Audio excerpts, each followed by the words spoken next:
Alright, so in this video we're going to be having a look at the design, hardware, and software of the S3. Now, over the front you've got a nice and beautiful 4.8-inch Super AMOLED HD display, and in the bottom, down the bottom is your home button, which is actually a lot better compared to the S2. And with the S2 it's sort of like a little bit squeaky, and sometimes it can be a little bit loud, but here on the S3 it's actually more quiet, so really big improvements on that one. And then over here you've got two capacitive buttons as well.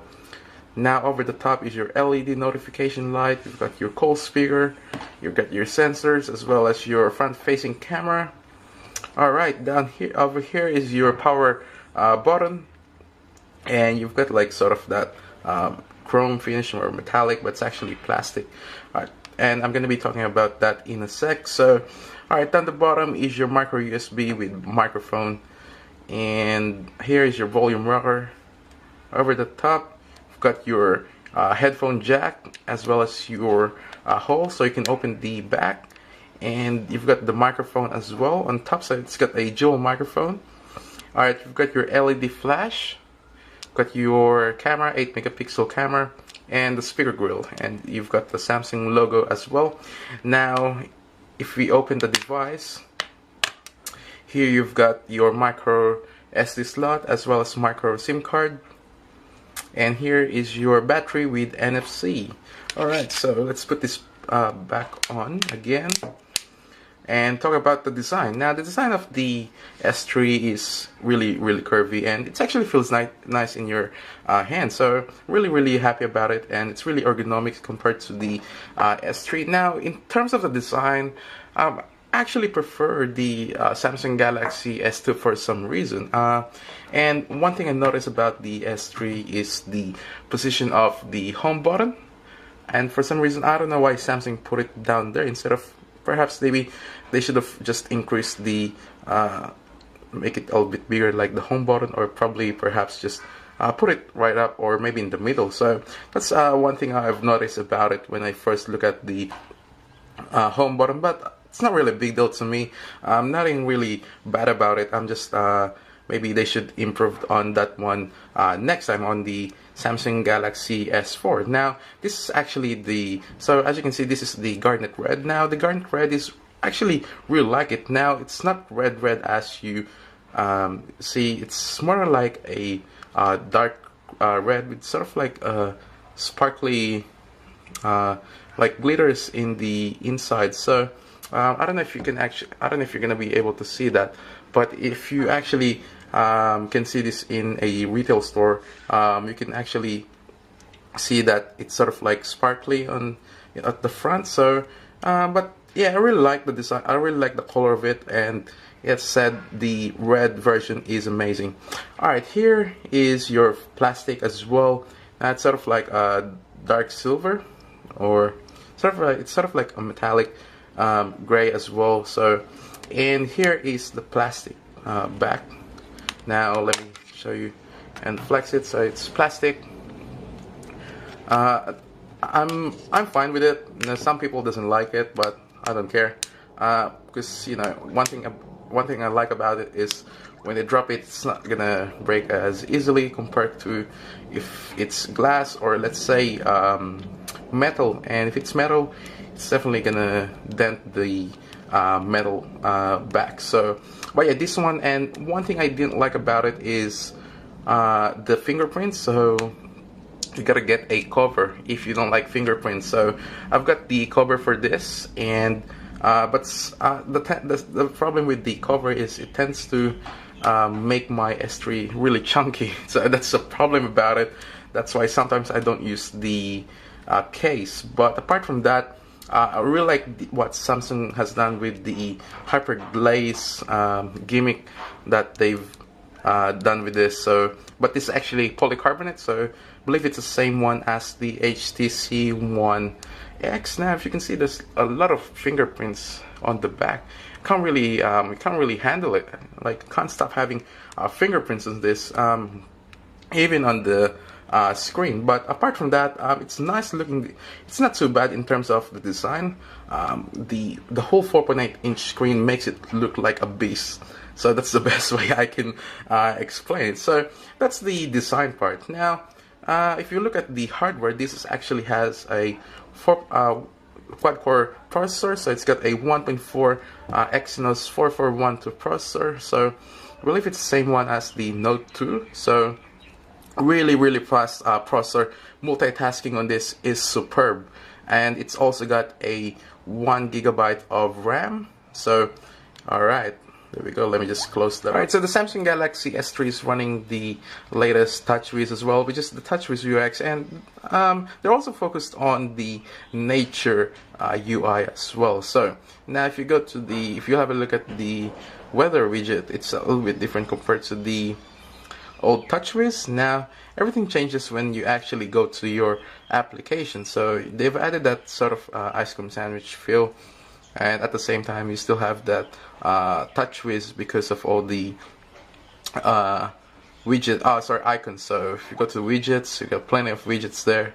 So if you want to have a quick access, for example, if you want to go to the fourth page, so simply just tap it and it will bring you to the fourth one. So that's that one. Now they've added some new features on the TouchWiz UX and as well as applications. For example, the S Voice. Now, to be honest, this is actually the rip-off of the Siri, rip-off version of the Siri, because it's pretty much looks like the Siri, and Siri actually works much better compared to this, and it's a lot faster. Now this one takes a few seconds to actually recognize your voice, so but you know, it works really well. Alright, let me just test it. Weather in Sydney. So it takes a few seconds to actually read it. There we go. But it's really accurate. Here is the weather for Sydney, there we New go. South Wales. I don't really use it that much though, because unless I'm really bored, then you know, I've got no one to talk to. I'm just talk to the S Voice. But yeah, apart from that, yeah, I don't really use it that much.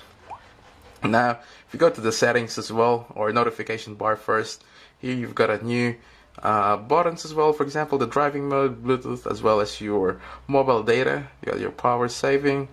Over here, you've got your carrier as well as your date.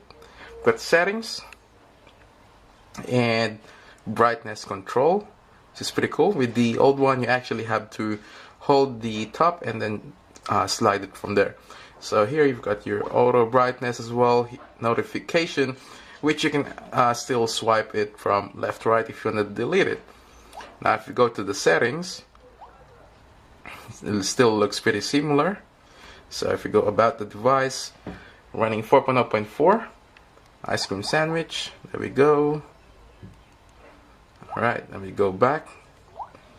But you've got some new additions as well. For example, the LED indicator. So that's that one there. So if you want to turn on the LED while charging, so simply tick that one. Low battery, tick it as well. You missed an event, there we go. Now if it's actually charging, it goes red, and if it's low in battery, it blinks in red as well. But if you've got notification, the LED is actually color blue. So that's the one. That's that one. Now motion, I really like this feature. Like for example, the pump to swipe to capture. One of the main feature I liked about this is that screenshot. So all you do is to just swipe it, and you'll take the screenshot. And it's really a handy feature instead of pressing so many buttons just to take a screenshot. So really like that one. So there you go, you swipe it. Alright, and if you go to lock screen, you'll see that it's a little bit different as well. In fact, it's actually a lot different. Here you've got a weather widget now, you've got your time and your date. Now if you touch it, you get that ripple effect, and it's all because of the nature TouchWiz UX, nature UI from Samsung. And I really reckon that it's pretty much a gimmick, but what can you do? Alright, so here you've got your news feed as well, which works really well. I really like that feature actually. And if you want to refresh, let me go back. Alright, there we go. Alright, there we go. Alright, so if you want to refresh it, simply tap the refresh button. and just slide that one down if you don't want to see it. And I can activate all these features on the settings. So now here you've got different icons as well that you can change on the settings. So if you want to get access to it, simply hold the icon and then just swipe it. So there we go, that will take you to the phone. Alright, let me lock it again. There we go. And here you've got that microphone button. That is because you can actually unlock this, or with that wake up function. So simply just say wake up to the S3 and pretty much it will unlock the device. So wake up. So there we go, it works really well. So really like that feature, although as I said it's also a gimmick, but it's really fun to use, you know.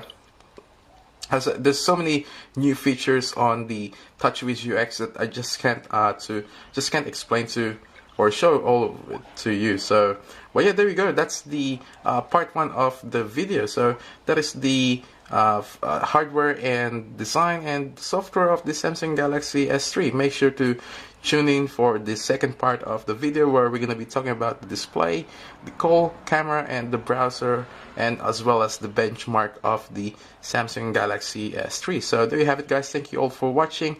I'll see you all in the next one.